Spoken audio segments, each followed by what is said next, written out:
Welcome to this channel. In this video, I will show you exactly how to solve the problem of we couldn't send an SMS to your phone. Please check your number and try again. So first of all, what you have to do is that you have to uninstall your WhatsApp app. So first of all, you uninstall the app. Here on my phone is delete, but it may be uninstalled on your phone. So you uninstall it.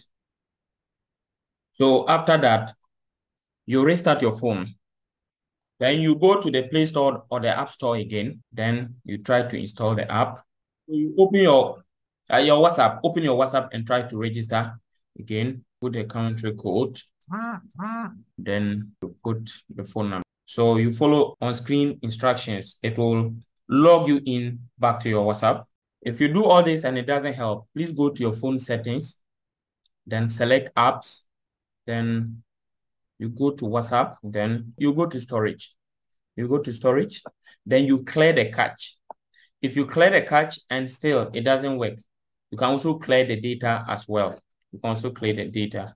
But make sure that in all this, if you still clear the data, if you clear the cache and it doesn't work, you clear the data, it does not work, then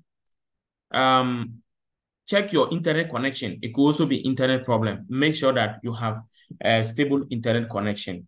Yeah. If you follow all these procedures and you are not able to get a solution, please leave your comment in the comment section. You can also follow the WhatsApp link in the description to WhatsApp us and we'll help you. Yes, we charge very affordable prices and we can help you fix whatever problem that you have regarding your WhatsApp account, or if it is hacked or whatsoever, or maybe your Facebook account. Thank you for watching, and remember to subscribe to this channel and turn on the notification bell. Like this video. See you in the next video. Bye-bye.